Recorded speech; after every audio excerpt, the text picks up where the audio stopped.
There is plenty of evidence of early Polish crimes in Germany. But this is one of the earliest accounts of Polish racism against Germans. Soldau, May 6, 1681. The Polish castellan Naczynski of Bialutin visited the fair with several other Polish nobles, women, and their retinues, about 30 people in all. The group drank for about 2 hours at the apothecary Christian Neuss, and then, after Naczynski had left the city, continued at the little barber's. By the time they left, everyone was drunk. The Pole Kitski amused himself by jumping over a wagon several times with his horse.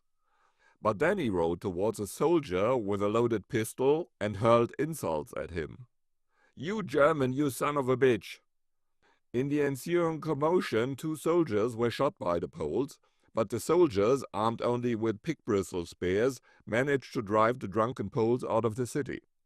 It is not known whether the incidents had any consequences.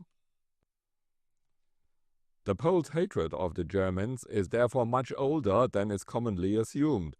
However, the fact that the Poles hated the Germans does not mean that the Germans also disliked the Poles. Even during the war years of 1916 and 1917, Germany and Austria-Hungary established the new Polish state, which had been a Russian province since 1850. On November 5, 1916, on the occasion of their country's rebirth as a nation, leading Polish politicians sent the following telegram of thanks to Emperor William II and Emperor Franz Joseph I. On this day, when the Polish people declare that they are free and will have an independent state with their own king and government, the heart of every freedom-loving Pole is filled with a sense of gratitude towards those who, with their blood, have liberated them and called them to the renewal of an independent life. Therefore, we send due expression of our gratitude and the assurance that the Polish people will be able to remain loyal to their allies.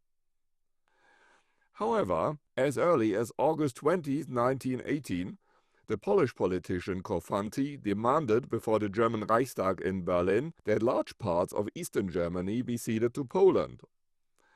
On November 1, 1918, the Polish state laid claim to Masuria, along with Armland and Allenstein, even if it meant holding a referendum. On October 3, 1930, the Münchener Neueste Nachrichten quoted the Warsaw newspaper The League of Great Powers. "The conflict between Poland and Germany is inevitable. We must prepare for it systematically. Our goal is a new Grunwald, by this time a Grunwald in the suburbs of Berlin. That is, the defeat of Germany must be carried by Polish troops into the heart of terrorism to strike Germany at its core. Our ideal is a Poland in the west with the Oder and the Neisse as its borders.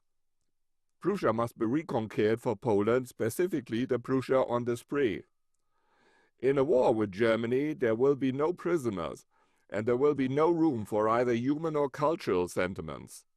The world will tremble at the German-Polish war. We must instill in the ranks of our soldiers a superhuman spirit of sacrifice and a spirit of merciless vengeance and cruelty. From this day forward, every issue of this paper will be dedicated to the coming Grunwald in Berlin." On January 12, 1939, the Polish ambassador to the United States, Jerzy Potocki, wrote a report to his government in Warsaw.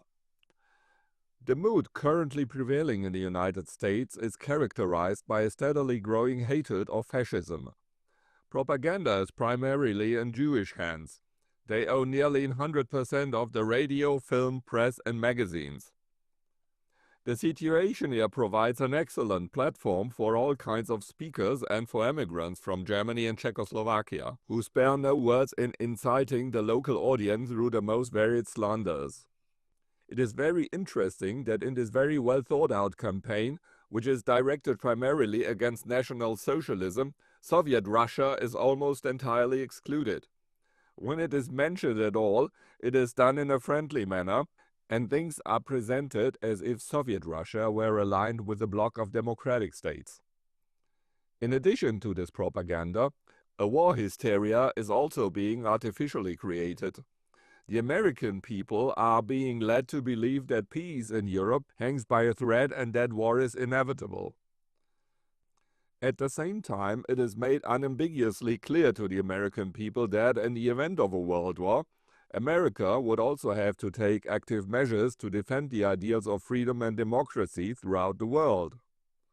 The strategy was quite simple. On the one hand, one had to properly stage the threat of war hanging over the world because of Chancellor Hitler. On the other hand, one had to conjure up a specter that rambled on about an attack by the totalitarian states on the United States. The Munich Agreement came very conveniently to President Roosevelt. It presents him as the one standing up to the bellicose German militarism in the face of France and England's capitulation. Furthermore, it is the brutal treatment of Jews in Germany and the problem of emigration that continually fuel the prevailing hatred against anything remotely connected with German National Socialism. Individual Jewish intellectuals who are personal friends of President Roosevelt have participated in this campaign. They want the president to become a champion of human rights, religious freedom, and freedom of speech, and they want him to punish troublemakers in the future. This group of people who hold the highest positions in the American government and who wish to present themselves as representatives of true Americanism and as defenders of democracy are in fact bound by unbreakable ties to international Jewry. For this Jewish international, which has the interests of its race above all else in mind, elevating the President of the United States to this most ideal position as a defender of human rights was an ideal move. In this way, they have created a very dangerous breeding ground for hatred and hostility in this hemisphere and have divided the world into two hostile camps. The whole issue is being handled in a mysterious way. Roosevelt has been given the tools to revitalize American foreign policy and in doing so, to build up a colossal military stockpiles needed for the future war that the Jews are consciously striving for. Domestically, it is very convenient to divert the public's attention from the growing anti-Semitism in America by speaking of the need to defend faith and individual freedom against the attacks of fascism. The authenticity of these documents has been confirmed by Polish diplomats. For example, the Polish ambassador to London, Raczynski, wrote in his memoirs in Allied London on page 51, "The documents are certainly genuine." Professor Dr. Louis de Jong, a Dutch historian of Jewish descent, reports on events in Poland prior to September 1, 1939. Months before hostilities broke out, the Polish government had ordered that lists of suspected Reich Germans and ethnic Germans be compiled. This likely took place in April and May 1939, around the time Hitler revoked the German-Polish Non-Aggression Pact. Some groups of ethnic Germans were arrested before the outbreak of the war and sent to internment camps. In addition to the official arrests, there had also been unofficial ones. De Jong, in many places, Polish patriotic associations had drawn up their own lists of people they considered unreliable. Anyone who answered German or did not answer at all when called was shot. Suspected ethnic Germans from all over Poland were rounded up by the thousands after the outbreak of war for the purpose of deportation. De Jong, all of these transports were intended to end up in the large internment camps near the Russian border. The guards reportedly shot a large number of the deportees along the way and often offered no serious resistance when the crowd tried to seize some of the ethnic Germans in order to kill them. Sadistic murders took place. After the fighting ended, the bodies of ethnic Germans were found horribly mutilated or thrown into a pit together with a dead dog. Out of fear of the fifth column, people stormed and looted the homes and farms of Germans. The historian continues, "In the process, entire families sometimes lost their lives. Here too, sadistic tendencies found expression and were not only tolerated but met with applause." In total, around September 1, 1939, several thousand Germans in Poland lost their lives violently, writes Professor de Jong. American international law expert and historian Professor Dr. Alfred de Zayas has drawn attention to the documentation of the deportation marches of Germans from Posen and Pomerania in September 1939, which the German federal government continues to withhold from the public. It describes the fate of the Germans who, at the outbreak of war, were rounded up in the Polish sphere of influence, according to the long-prepared lists mentioned by de Jong. The American scholar writes, "One can estimate that approximately 10,000 Germans were deported from Posen and Pomerania, with about 2,200 perishing in the process. In addition, there were several thousand deportees from central Poland, more than 600 from Lodz alone, and from Galicia. The deportees were forced to march eastward. The treatments they received during the marches at the hands of guards and civilians was inhumane. Those who could no longer continue were beaten to death. Some marching groups were almost completely wiped out. Others were liberated on September 9 in Lovich, still others on the 17th in the Kutno pocket, in Brest-Litovsk and in Bereza-Katuszka, and some only on September 27, 1939, in Warsaw after the fall of the fortress. The documentation lists 1,131 localities from which Germans were deported. De Zayas estimates that the first mass crimes of World War II committed against ethnic Germans in the Polish sphere of influence in early September 1939, including the brutal riots in Bromberg, claimed a total of at least 4,000 to 5,000 lives. The following eyewitness account from the Polish concentration camp Bereza-Katuszka appeared in the Posener Tageblatt on October 27, 1939.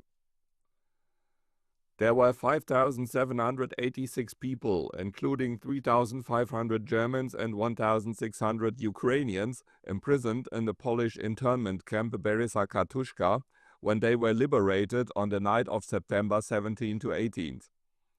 The torturous suffering that the detainees had to endure in the hell of Bereza-Katuszka constitutes terrible evidence against the former Polish government, under whose orders the deportation and mistreatment of Reich and ethnic Germans took place.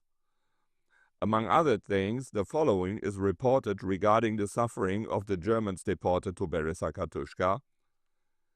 The mildest form of mistreatment was the daily gauntlet run under the rubber truncheons of the police. More gruesome were the daily beatings that the Polish felons, deployed as instructors and released solely for this purpose, meted out to the Germans with fence slats and clubs. German and Ukrainian women were also subjected to this abuse. Anyone who could no longer endure the brutality and collapsed was beaten to a pulp, that is, horrifically beaten with clubs across the kidneys. What was interpreted as resistance was usually a final defensive movement before physical collapse and was used as a pretext for execution. 150 Germans were killed in this manner in Bereza-Katuszka. Methodical and unnecessary cruelty in the treatment of the imprisoned Germans and Ukrainians was the order of the day, lining up the Germans against the wall, loading rifles and having them aimed at them, or driving them in front of machine guns, shooting some while letting the others suffer in the agony of impending death. The Bereza-Katuszka concentration camp was located in the Pinsk marshes. It had been in operation since 1934 and was initially intended primarily for Ukrainian nationalists. Later, Germans were also imprisoned here. Other concentration camps included Chotzen, between Leslau and Kutno, and the camp near Brest-Litovsk. The latter two camps held mainly ethnic Germans, including children. Addendum. The Germans are said to have murdered 6 million Poles. This figure is derived from the 1956 Statistical Yearbook of Poland, which compares the population figures from 1931 and 1946.